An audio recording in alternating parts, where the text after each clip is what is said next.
Hello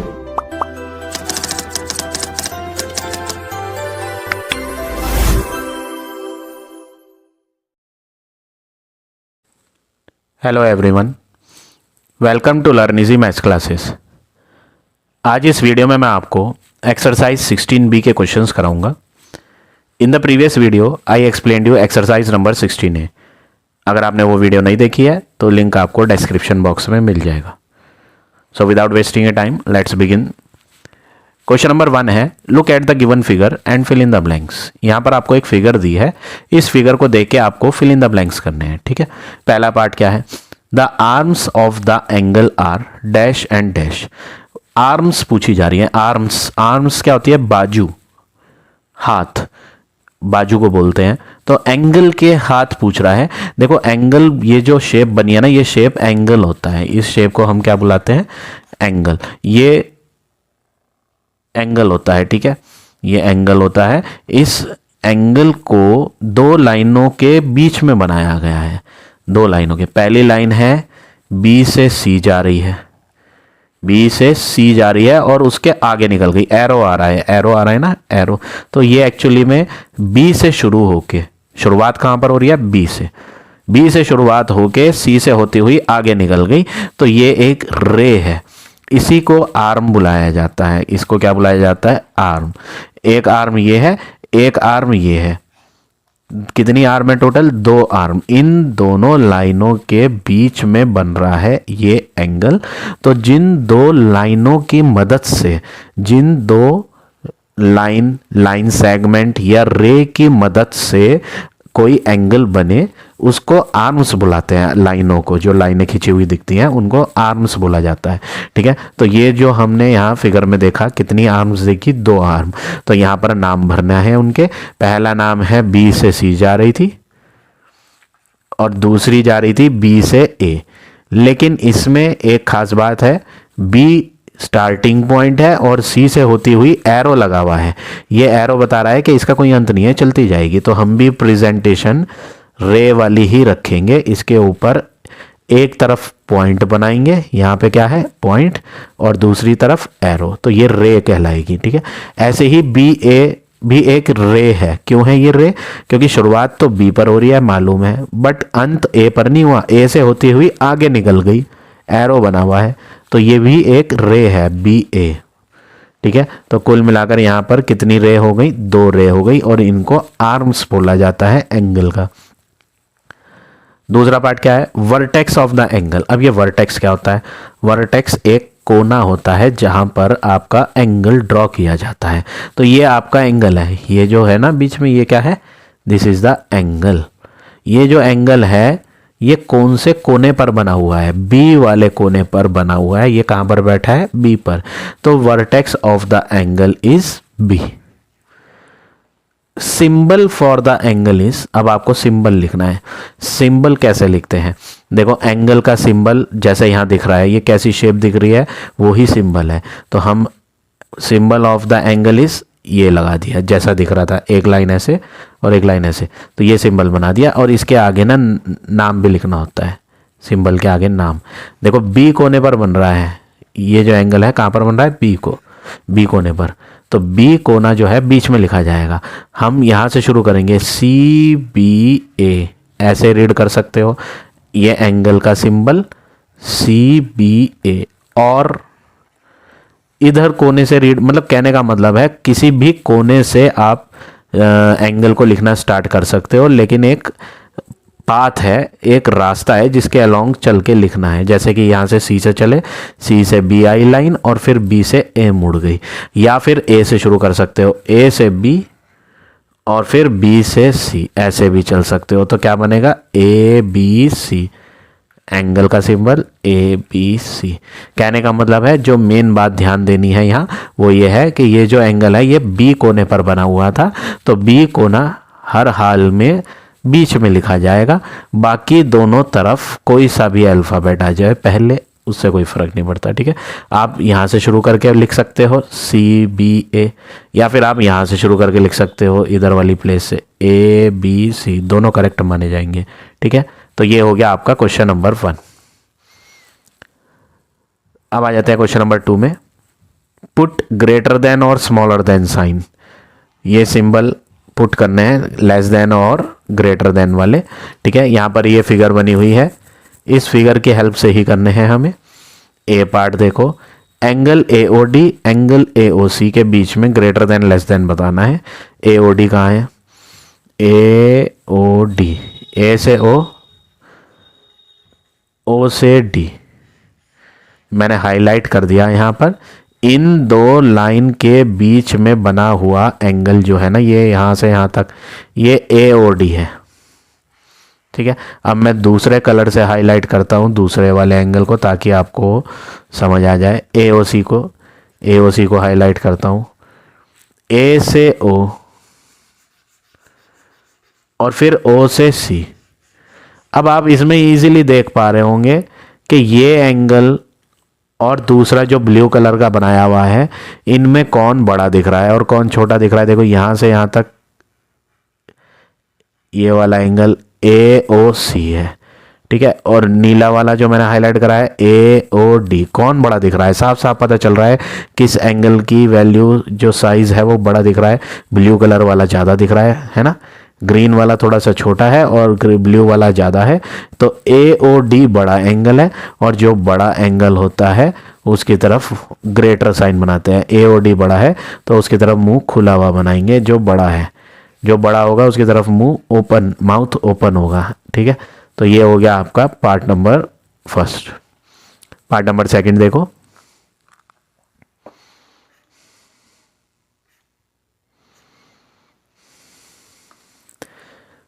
COB। पहले हम देखते हैं COB कहाँ है। C से O और O से B, ये एंगल। और दूसरा देखते हैं, अलग कलर से हाईलाइट करता हूं मैं AOB को, A से O, O से B। साफ साफ दिख रहा है कौन सा एंगल ज़्यादा बड़ा है। ये जो येलो कलर वाला है ये काफ़ी फैला हुआ एंगल है, ये वैल्यू बड़ी है। ब्लू वाला थोड़ा सा छोटा है, तो बड़ी वैल्यू AOB है, येलो कलर से हाईलाइट करी हुई AOB बड़ी वैल्यू है। तो हम यहाँ AOB बड़े है तो इसकी तरफ ओपन साइन बना देंगे, ठीक है। इस तरह से मुंह खुला हुआ बन जाएगा क्योंकि ये बड़ा है, ठीक है। अब देखें पार्ट नंबर C।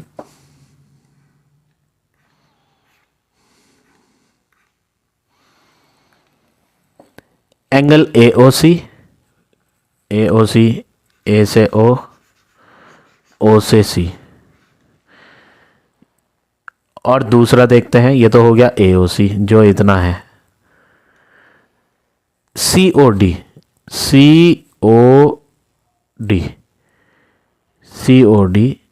ये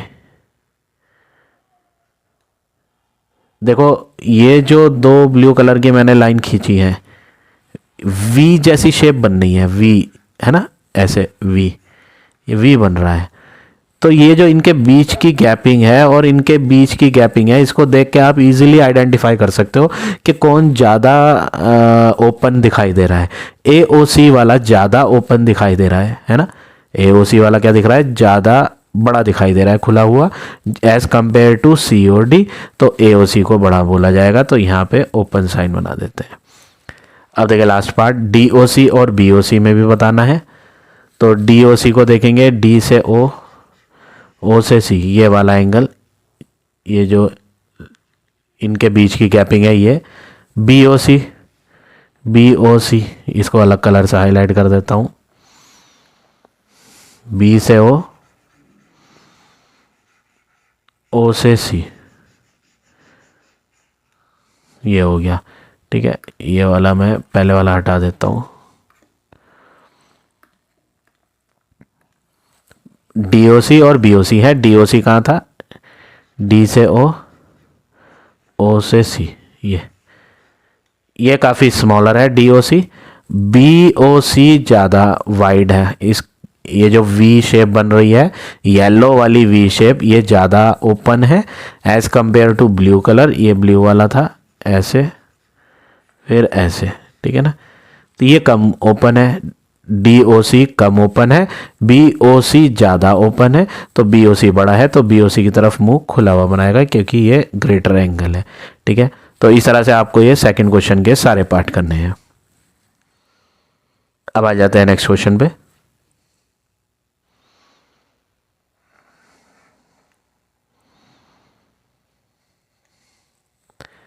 question number 3, right the name of the angles. Angles name लिखने हैं, तो यहां पर आपको टाइप्स ऑफ एंगल्स पता होने चाहिए। टाइप्स ऑफ एंगल्स, पहला एक्यूट एंगल। एक्यूट एंगल क्या होते हैं? जो 90 डिग्री से लेस होते हैं, less than 90 degree angles are called acute angle. दूसरा ऑब्ट्यूज एंगल, याद रखना है। ऑब्ट्यूज एंगल क्या होते हैं? More than 90 degree but less than 180, but less than 180। 90 से तो बड़े होने चाहिए बट 180 डिग्री से छोटे होने चाहिए। ठीक है, तीसरा होता है 180 डिग्री से बड़े, रिफ्लेक्स बोलते हैं, रिफ्लेक्स एंगल। रिफ्लेक्स एंगल क्या होते हैं? रिफ्लेक्स एंगल होते हैं more then 180 degree, more than 180 but less then 360 degree. ये 3 टाइप के एंगल याद रखने हैं। 2 और हैं वो भी बताऊंगा, 3 और हैं अभी वो भी बता रहा हूं। एक्यूट एंगल कौन होते हैं? जिनकी वैल्यू 90 डिग्री से छोटी होती है। ऑब्ट्यूज एंगल कौन से होते हैं? जो 90 डिग्री से तो बड़े होते हैं बट 180 डिग्री से छोटे। इसमें एक्यूट में कौन से लेने हैं? 90 डिग्री से पीछे वाले। ऑब्ट्यूज में क्या लेने हैं? 90 डिग्री से आगे वाले। इन दोनों कंडीशन में 90 को तो हम भूल ही गए, इसमें तो ले लिया 90 से छोटे छोटे, इसमें ले लिया 90 से बड़े बड़े, तो 90 कहाँ गया? 90 तो आया ही नहीं। तो फोर्थ टाइप है राइट एंगल। राइट एंगल, अब राइट एंगल किसे कहते हैं? जो एग्जैक्टली 90 डिग्री होता है उसको राइट एंगल बोला जाता है। ठीक है, चलो तो ऑब्ट्यूज भी हो गया, राइट एंगल भी हो गया। ऑब्ट्यूज में क्या पड़ा? 180, 90 से तो बड़े होंगे बट 180 से छोटे होंगे। रिफ्लेक्स में क्या होता है? रिफ्लेक्स में 180 से बड़े होंगे। अब इन दोनों को देखो, ऑब्ट्यूज में क्या ले रहे हैं? 90 से बड़े और 180 से छोटे, 180 से छोटे वाले। रिफ्लेक्स में क्या कर रहे हैं? 180 से बड़े वाले। ऑब्ट्यूज में ले रहे हैं 180 से छोटे वाले, रिफ्लेक्स में ले रहे हैं 180 से बड़े वाले। तो इस बीच 180 तो छूट ही गया, जैसे पीछे 90 छूट गया था। ऑब्ट्यूज में 90 से 180 से छोटे छोटे ले रहे हो, 180 से छोटे छोटे, 180 नहीं लिया, 180 से कम वाले लिए। रिफ्लेक्स में क्या कर रहे हैं?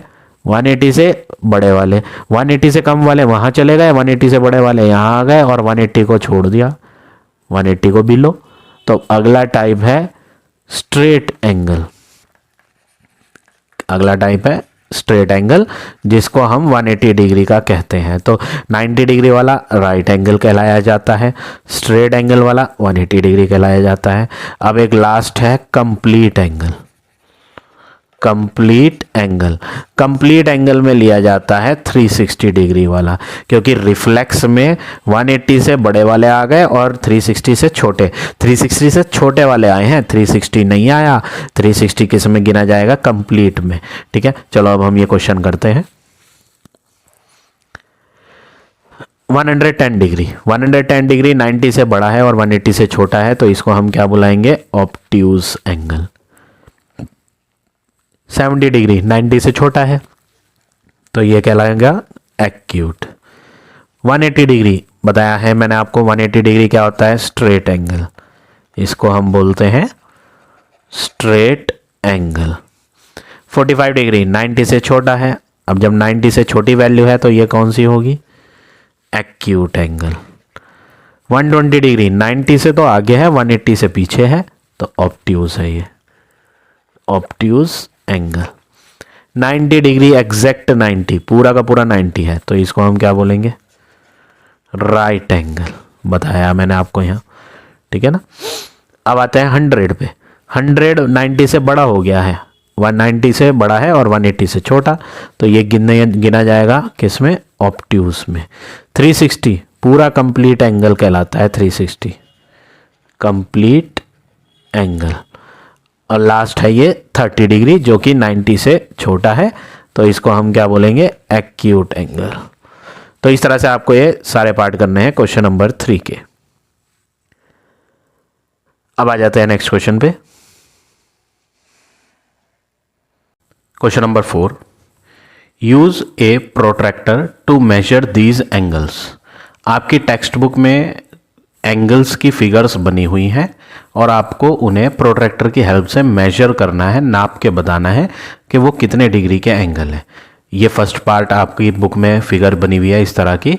तो आप इसको मेजर कैसे करेंगे प्रोट्रैक्टर की हेल्प से, तो आपको पहले प्रोट्रैक्टर को ये जो नीचे वाली लाइन है, बेस लाइन, इस पे रखना है। और किस तरह से रखना है कि प्रोट्रैक्टर में एक नीचे की तरफ एक डार्क कलर की, ब्लैक कलर की लाइन होती है, ब्लैक कलर की लाइन, उस लाइन को इस लाइन पे रखना है जो आपकी टेक्स्ट बुक में ड्रॉ हुई हुई है, ठीक है। और यहाँ पर सेंटर में एक निशान होता है प्रोट्रैक्टर में, आप देख पा रहे होंगे यहाँ पर एक मार्क है। इस मार्क को आपको क्या करना है, इस वाले मार्क को इधर वाली प्लेस पर रखना है जहाँ पर एंगल कॉर्नर पे बन रहा है, वो कॉर्नर पे ये बीच वाला मार्क जो प्रोट्रैक्टर का है वो रखना है। और ये जो लाइन है प्रोट्रैक्टर की ब्लैक कलर की, वो इस लाइन पे आनी चाहिए, ठीक है। चलो तो हम इस पे रखते हैं, ये जो मार्क है इस कॉर्नर पे रखते हैं, और प्रोट्रैक्टर की जो लाइन है वो बुक में ड्रॉ हुई हुई लाइन पर मैच करानी है, बिल्कुल एग्जैक्टली सेम, ठीक है। तो हम देखेंगे कि ये जो दूसरी लाइन जा रही है ऊपर की तरफ, ये ऊपर की तरफ जाने वाली लाइन यहाँ से पास हो रही है। यहाँ पर आप देखेंगे प्रोट्रैक्टर में तो आपको नज़र आएगा 60 और 120 लिखा हुआ है, ऊपर 60 और नीचे 120। तो आपको 60 लेना है या 120 लेना है, वो कैसे पता करेंगे। देखो जिधर की तरफ लाइन ड्रॉ हुई हुई थी नीचे बेस वाली, वो 0 होता है। क्या होता है वो, 0। आप देखेंगे यहाँ 0 भी लिखा हुआ है और 180 भी लिखा हुआ है, दोनों चीज़ें लिखी हुई हैं, 0 भी, ये 0 भी लिखा है और 180 भी लिखा है। आप इसको 0 रीड करोगे, 180 रीड नहीं करोगे, ठीक है। जो नीचे की बेस लाइन होती है वो 0 डिग्री की होती है, ठीक है, 0। फिर ये नीचे 10 है, तो आपको ऊपर वाली रीडिंग्स नहीं पढ़नी, नीचे वाली रीडिंग पढ़नी है जहाँ पे 0, 10, 20, 30, 40 इस तरह से लिखा हुआ है, नीचे वाली रीडिंग पढ़नी है। 60, 70, 80, 90, 100, 110, 120। तो ये जो लाइन जा रही है ऊपर की तरफ, ये कितनी पर जा रही है, 120 पे जा रही है। 60 ऊपर लिखा हुआ है, उसको रीड नहीं करेंगे, नीचे वाले को रीड करोगे, 120 को। क्यों नीचे वाले को रीड करेंगे, क्योंकि हमारी लाइन जो ड्रॉ हुई हुई थी इधर बेस पर नीचे, वो 0 की लाइन थी, 0 लिखा है यहाँ नीचे की तरफ। फिर 0 के ऊपर कौन आएगा, 10, फिर 20। जैसे जैसे ऊपर जाएंगे एंगल बढ़ता जाएगा और यहाँ 120 नज़र आ जाएगा।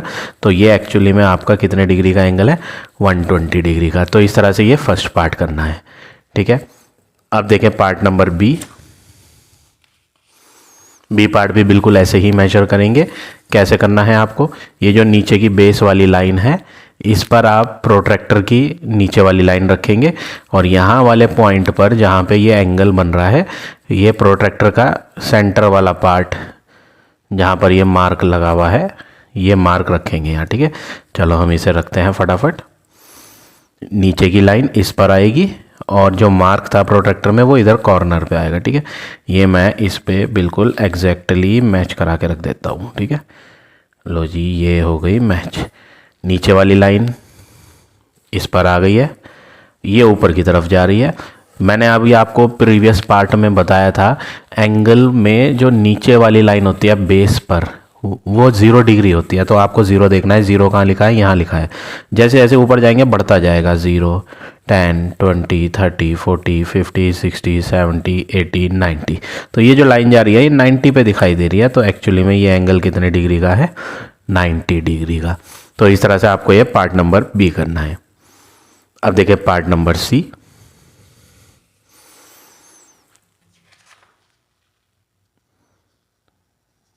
सी पार्ट में भी बिल्कुल ऐसे ही करेंगे जैसे अभी हमने बाकी पार्ट किए। सबसे पहले आपको क्या करना है, प्रोट्रैक्टर को नीचे वाली लाइन पर रखेंगे और ये मार्क इधर कोने पे रखेंगे, ठीक है। प्रोट्रैक्टर में जो ये मार्क होता है वो इधर कॉर्नर पे आएगा और प्रोट्रैक्टर की लाइन इस ड्रॉ हुई हुई लाइन के ऊपर आनी चाहिए, एग्जैक्टली सेम, ठीक है। एक के ऊपर एक दोनों मैच कराएंगे, ये मैच करा दी, ठीक है। ये 0 डिग्री की लाइन है जो नीचे जा रही है, ये कितने डिग्री की लाइन है 0, ये 0 डिग्री है, ठीक है। जैसे जैसे ऊपर जाएंगे बढ़ता जाएगा, 10 20 30 40 और 50 के बीच में निकल के जा रही है ये वाली लाइन, अगर आप देख पा रहे हैं तो 40 और 50 के बिल्कुल बीच में जा रही है। अब ये बीच में कहाँ जा रही है, ये मार्क गिनने हैं आपको, देखो ये लाइन जा रही थी, ये लाइन जा रही थी ना, ये जो है ये 40 वाली लाइन है, यहाँ 40 छोटे छोटे मार्क्स लगे हुए हैं, इनको काउंट करना है। 40 के आगे पहला मार्क 41, फिर 42, फिर 43, फिर 44 और ये जो मार्क लग रहा है ये कितने का मार्क है, 45 का मार्क है। यानी कि ये जो लाइन जा रही थी ये 45 डिग्री को रिप्रेजेंट कर रही है, तो ये एंगल क्या हो गया 45 डिग्री। तो इस तरह से आपको ये क्वेश्चन नंबर 4 के तीनों पार्ट करने हैं। अब आ जाते हैं नेक्स्ट क्वेश्चन पे।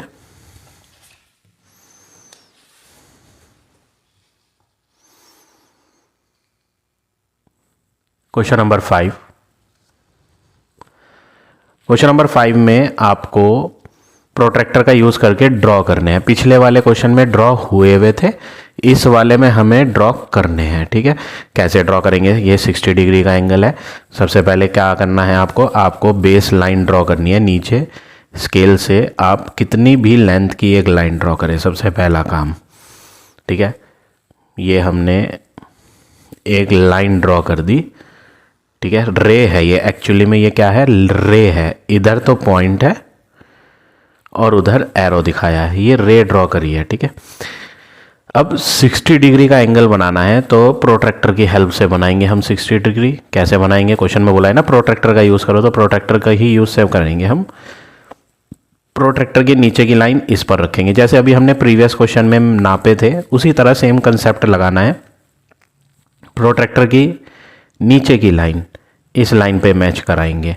प्रोट्रैक्टर के निचली लाइन में एक निशान होता है मार्क, वो मार्क इधर पॉइंट पे रखेंगे, ठीक है। चलो रख लेते हैं फटाफट, ये रख दिया और लाइन को मैच भी करा दिया। अब 60 डिग्री देखना है, ये एक्चुअली में जो लाइन है ना ये 0 डिग्री की लाइन होती है नीचे वाली, ठीक है। ये आपको लिखने की ज़रूरत नहीं, ये मैं सिर्फ आपको बता रहा हूँ, आप 0 डिग्री मत डालना, ठीक है।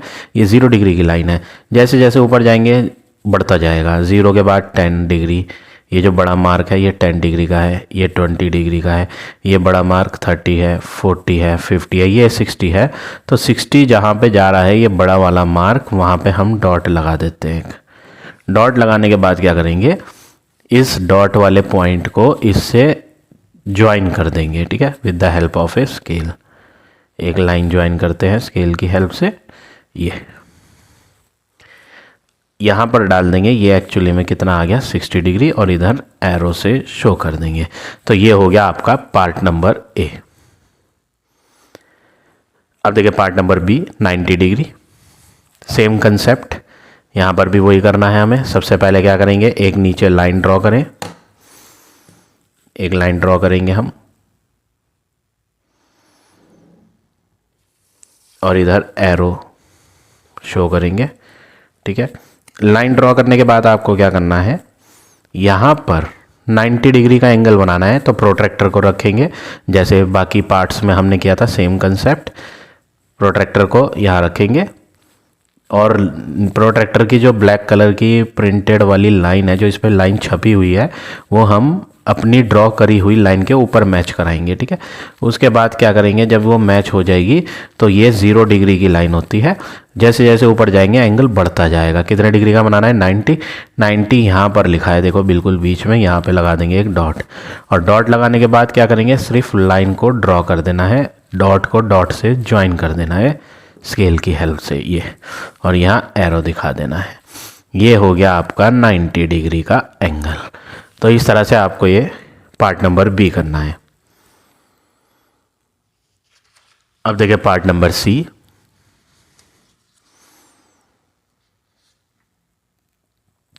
फोर्टी 45 डिग्री का एंगल बनाना है। तो जल्दी से हम पहले एक लाइन ड्रॉ करेंगे,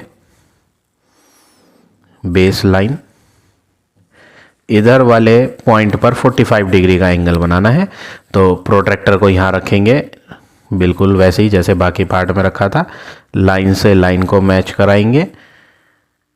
हल्की सी भी लाइन ऊपर नीचे नहीं होनी चाहिए, बिल्कुल सेम मैच करनी चाहिए। 45 डिग्री है, ये एक्चुअली में 0 होता है, 0, ये बड़ा वाला मार्क 10, फिर ये बड़ा 20, 30, 40, 40 और 50, यहाँ पे 50 दिख रहा है, यहाँ पे 40 दिख रहा है।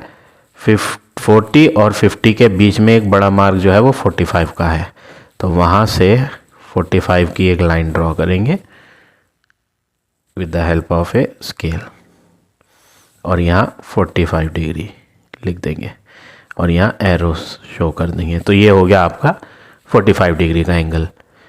मैं यहाँ पे कंपास का यूज़ कर रहा हूँ, सॉरी कंपास नहीं, पेन से ड्रॉ कर रहा हूँ। बट आप जो हैं इनको जब ड्रॉ करें तो पेन का यूज़ ना करें, पेंसिल का यूज़ करें। इरेज आपसे मिस्टेक होगी तो एटलीस्ट आप उसको इरेज कर पाओगे, ठीक है। तो आप पेन से ड्रॉ ना करके पेंसिल से ड्रॉ करें, ठीक है। चलो अब हम पार्ट नंबर डी भी कर लेते हैं। अगर वीडियो पसंद आ रही है तो प्लीज़ लाइक, कमेंट और शेयर ज़रूर करें। चलिए अब हम पार्ट नंबर डी भी कर लेते हैं। 110 डिग्री का एंगल बनाना है। सबसे पहले तो हम एक लाइन ड्रॉ करेंगे, कितनी भी लेंथ की एक लाइन ड्रॉ करनी है। ये हम एक लाइन ड्रॉ कर लेते हैं, एरो दिखा देते हैं, ये 0 डिग्री होता है, ठीक है। यहाँ पे 110 बनाएंगे हम, क्या बनाएंगे यहाँ 110। तो 110 बनाने के लिए आपको क्या करना है, आपको प्रोट्रैक्टर को यहाँ पर रखना है, प्रोट्रैक्टर इधर रखेंगे और लाइन से मैच कराएंगे, ठीक है। ये 0 डिग्री है, जैसे जैसे जाएंगे ऊपर बढ़ती जाएगी वैल्यू, 0, 10, 20, 30, 40, 50, 60, 70, 80, यहाँ बीचों बीच 90 होता है। 90 के आगे जाएंगे 100, ये लिखा हुआ देखो 100 के साथ 80 भी है, बट ये 80 नहीं है, हमें नीचे वाली वैल्यू रीड करनी है। ये नीचे जो है क्यों, क्योंकि हमने यहाँ 0 देखा था और 0 के साथ 180 लिखा है, हम 180 पे ध्यान नहीं देंगे, हम 0 पे ध्यान देंगे। तो यानी कि हमें इधर वाली वैल्यू को इग्नोर करना है, नीचे वाली वैल्यू को पढ़ना है। 0, 10, 20, 30, 40, 50, 60, 70, 80, 90, 100, 110। तो 110 आ रहा है आपका, ये लाइन हिल गई, मैं यहाँ लिख दो 110 आ रहा है यहाँ, ये। तो यहाँ पे हमें लाइन ज्वाइन करनी है, ठीक है। ये हम ज्वाइन कर देते हैं लाइन और एरो दिखा देते हैं और लिख देते हैं ये आ गया आपका 110 डिग्री। तो इस तरह से आपको ये क्वेश्चन नंबर 5 करना है। Question number 6, right true false. First part, straight angle is 1/4 of complete angle. क्या बोला इन्होंने, यहां लिख के देखते हैं हम। वो कह रहा है स्ट्रेट एंगल इज, ये जो इज वर्ड है ना, इज वर्ड इक्वल टू को कहते हैं। वो कह रहा है स्ट्रेट एंगल जो है वो बराबर होगा, किसके बराबर होगा, 1/4। 1/4 कैसे लिखा जाता है, 1/4 लिखा जाता है 1/4 करके। ऑफ वर्ड होता है मल्टीप्लाई, उसके बाद है कंप्लीट एंगल। तो जैसा क्वेश्चन में कहा था हमने वैसे ही लिखा। अब हम ना इनकी वैल्यूज जानते हैं, हम इनमें इनकी वैल्यू भर के देखते हैं ये बात सही है या गलत है। स्ट्रेट एंगल कितने डिग्री का होता है, अभी पीछे पढ़ा था हमने 180 degree. 1/4 into complete angle, complete angle कितने डिग्री का होता है 360। अब अगर मैं नीचे वाले 4 से 360 को कट करूँ ना, 4 9 जा 36 और 0, तो 180 इधर दे रहा है। वो कह रहा है 180 इज इक्वल टू 90। क्या ये इक्वल है, नहीं। 180 और 90 इक्वल कहाँ है भाई, 180 अलग वैल्यू है, 90 अलग वैल्यू है, दैट मीन्स ये इक्वल नहीं है। और वो कह रहा है कि इक्वल, दैट मीन्स ये स्टेटमेंट क्या है, फॉल्स। अब आ जाते हैं पार्ट नंबर बी पे। Right angle is half of straight angle. लिख के देखते हैं जैसे हमने ए वाला करा। राइट एंगल किसको कहते हैं भाई, राइट एंगल बोलते हैं 90 डिग्री को। इज किसको कहते हैं, इक्वल टू। हाफ कैसे लिखते हैं, 1/2 हाफ होता है। ऑफ किसे कहते हैं, मल्टीप्लाई। स्ट्रेट एंगल किसे कहते हैं, 180 डिग्री। जैसे जैसे इन्होंने कहा हमने वैसे ही लिखा।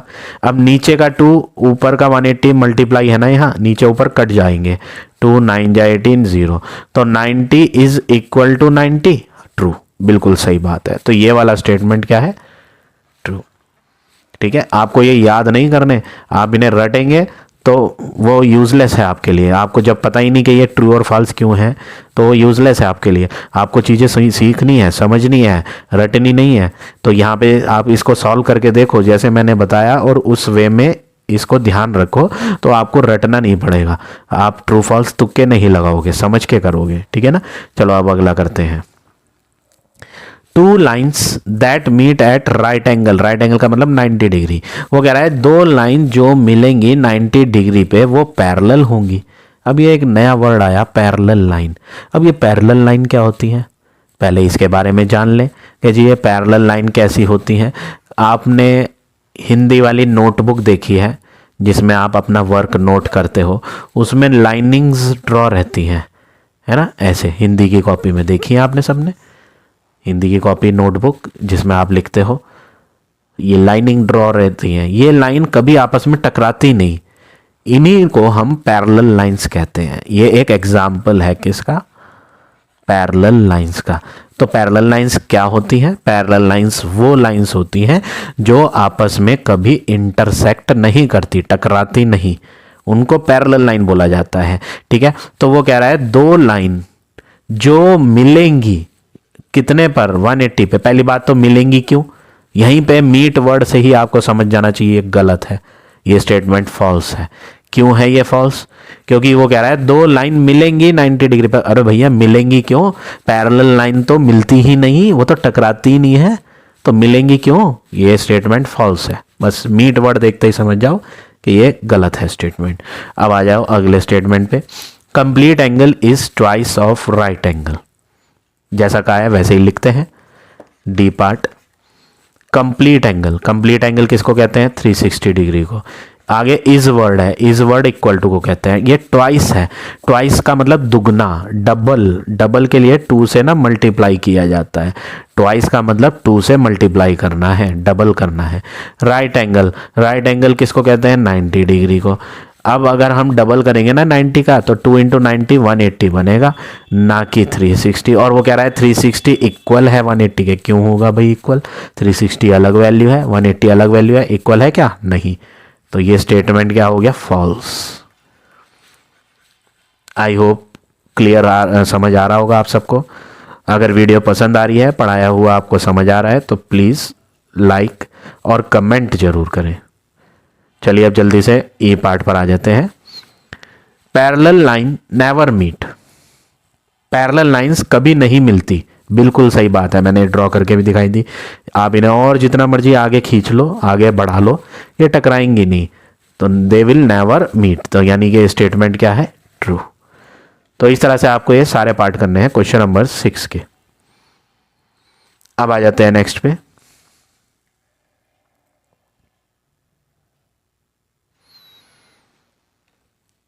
क्वेश्चन नंबर 7, ये भी ट्रू फॉल्स है।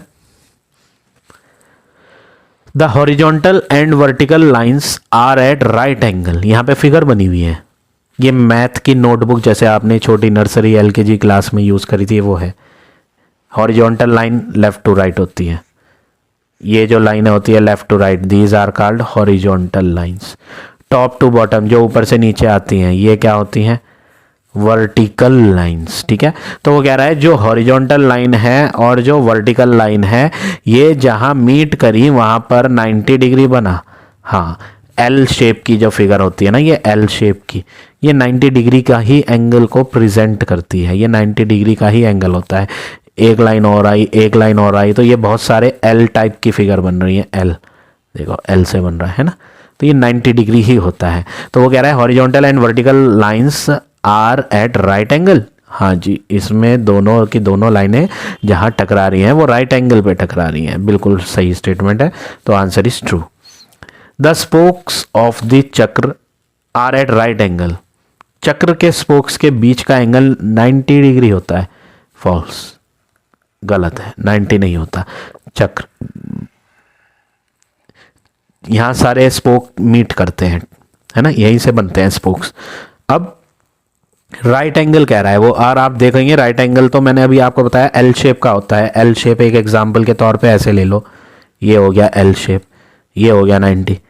तो क्या चक्र में जो स्पोक्स होते हैं वो इतने बड़े गैपिंग पे होते हैं? नहीं, उनमें तो बहुत सारे स्पोक्स होते हैं ना, उनके बीच के एंगल की वैल्यू बहुत कम होती है, 90 नहीं होती, 90 से छोटी होती है, वो बहुत सारे स्पोक्स हैं, ठीक है ना।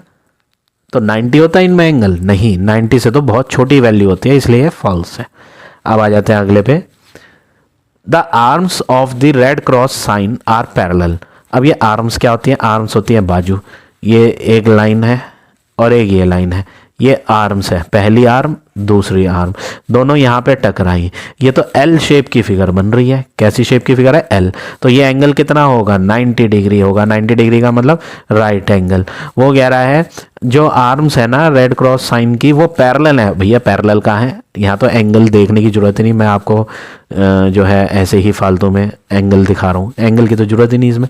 वो तो ये पूछ रहा है पैरेलल है ये। भैया अगर पैरेलल होती तो ये टकराती क्यों? ये तो टकरा गई, ऐसे आके ऐसे टकरा गई, प्लस साइन टकरा गई। ये पैरेलल नहीं है, ये तो इंटरसेक्टिंग लाइंस हैं। जो टकरा जाती है ना उनको पैरेलल लाइन नहीं बोलते, उनको बोलते हैं इंटरसेक्टिंग लाइन। ये पैरेलल लाइन है तो आंसर क्या होगा? फॉल्स। नहीं, ये पैरेलल लाइन नहीं है। तो इस तरह से आपको ये सारे पार्ट्स करने हैं क्वेश्चन नंबर 7 के। So now this exercise is over. I hope आज का पढ़ाया हुआ टॉपिक आप सबको समझ आ गया होगा। If you like my way of teaching then please like, comment और शेयर जरूर करें। In the next video, I will give you next exercise.